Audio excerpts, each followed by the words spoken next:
Hey everyone, welcome to my channel. I just want to thank all of you for subscribing and sharing and liking my videos and commenting. I really appreciate all of you. And I am a brand new YouTuber, so of course it is always greatly appreciated to have the support from all of you. So thank you so much. And welcome to the Millennial Mindset, where you can do anything and achieve anything with the right mindset. Now, I like to get straight into the point of my videos and get straight into the topic. And I would love to share this topic with you all today. I think it will be very beneficial as it is for me. And I always like to say anything that I share with you guys, I am also on that same journey with you. I am not talking it from a position of being better than anyone. I am simply just trying to make your lives better, as well as I am trying to make my life better, and always leveling up, always trying to elevate and do better than I did last year. So I'm hoping for that for all of you as well. So without further ado, I'm going to get straight into the point of the video. The topic of today's video is bad habits to avoid if you want financial freedom. Now, this is, I think, a great topic for all of you because we are all on this journey of becoming financially free. We are on this journey of not having to work every day of our lives for the rest of our lives. We want to get to a point where if you don't want to work a 9 to 5, you don't have to.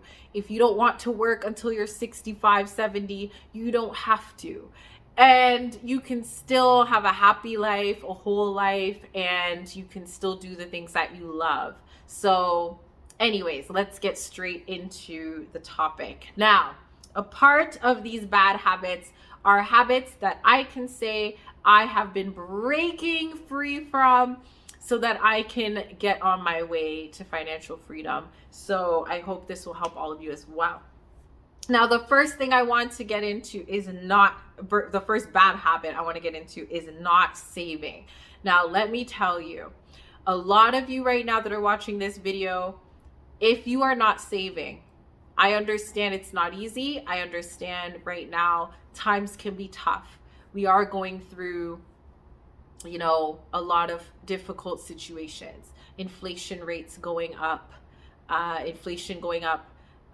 we are dealing with groceries going up. We are dealing with mortgages and rent going up. We are dealing with, and for those of you, and this is globally, this is not just where I am. I'm in Canada, North America. I know this is happening globally. Everyone is feeling the pressure, okay? The pressure is getting worse. I know this. However, I want us to stay positive, and I want us to know that there are ways to survive through all of this. It is not the end. It is not going to make us go downhill. We are going to elevate and rise through every situation that comes at us. All right. We're resilient people. And so as resilient people, we will always thrive and survive. Okay. So being able to save, it is important because if there are situations where a rainy day comes up and you are not saving, this can be detrimental. This can be detrimental to you. This can be detrimental if you have children. This can be detrimental to your spouse. This can be detrimental if you're single, whatever. And it is important to save because anything can come up. Anything can happen. And if you need that money and you don't have it, you're going to have to go get a loan, which means you're going to have to pay interest rates. Unless, however, you are, and I don't, not all debt is bad debt. If you're starting a business and you need a loan and you know that it's an investment, fine. If you're investing and you're getting a loan to invest into your future, into yourself, into bettering yourself, I have no issues with that. However, if you're getting a loan because something happened to your car and you don't have the money to fix it and you need to get a loan, maybe not the best thing, right? Or if something happens in your home, if you're a homeowner and you need to get it fixed and you don't have savings, not the best thing to go get a loan for that. Or you have to pay a bunch of people back because you borrowed from them because a bad time came upon you. And now all the money that you're making has to go back to the people that you owe because you don't want them to come after you. Not good. So even if it's just $50, even if it's just less than whatever you can, I don't care what the amount is. It doesn't matter, because I started off with less than $50 a week of saving. So it doesn't matter how much.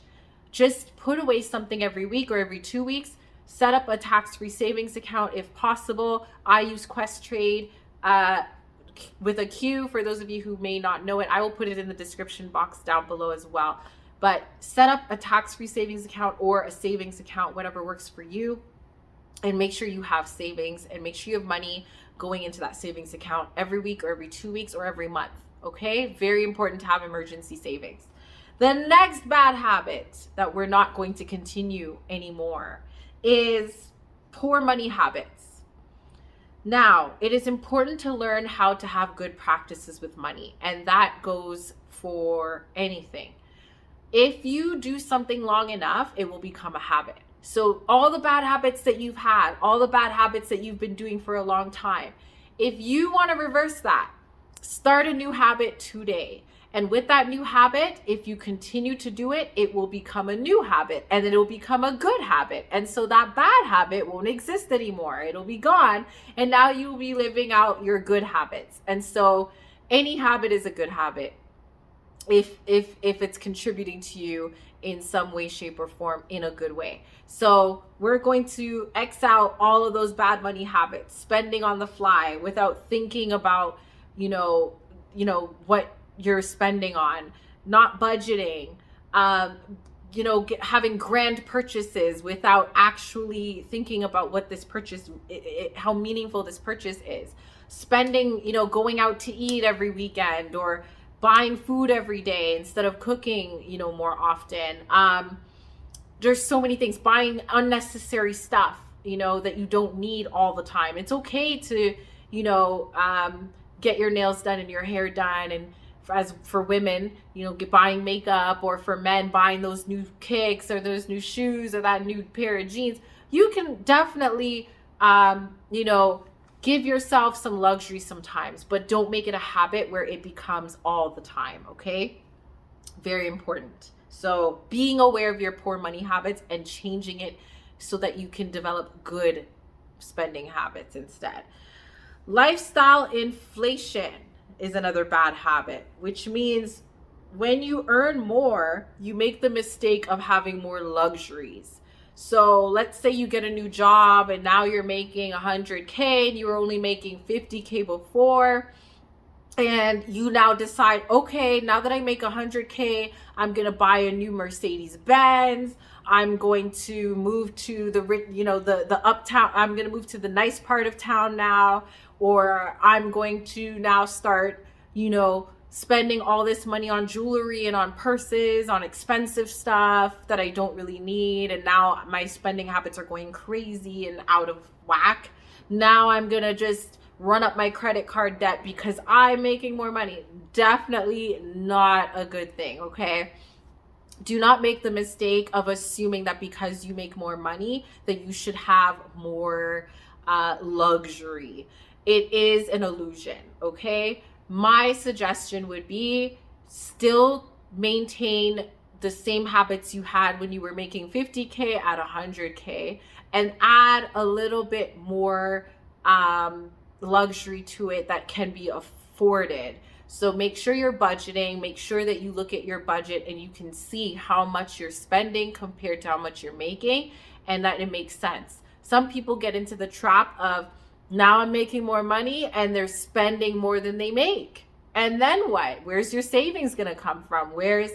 How are you going to invest? How are you going to start investing in other things that can triple your money? How are you going to start that business that business idea? How are you going to save for a rainy day when your car breaks down? What if your kids needs, something and you don't have the money now? What if you could have went on that trip, but you didn't prepare for that, and now if you go on that trip, you're going to be thousands of dollars in debt on your credit card? All of these things have a ripple effect. So just consider that when you get your new position. You don't have to cause your own inflation, okay? The next one, that bad habit that we're going to get rid of now, is impulse buying.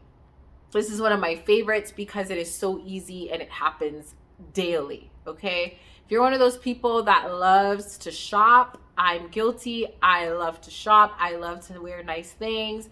But if I know I'm going to the mall today and I didn't have in mind what I was going to buy, I just know that, okay, I'm just going to the mall to hang out. And then I see that there's a sale on the latest Kate Spade bag. And then I see that there's a sale on Coach. And then I see that there's a sale at Guess.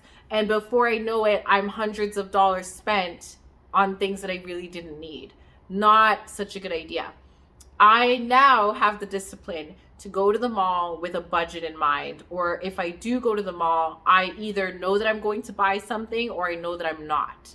There are times that I go to the mall and I just window shop and then I think about it and then I come back and buy it. You don't have to get it right at that moment. So that's something I just want you all to know. Okay, and the last one I'm going to mention is staying at a job that does not pay you enough.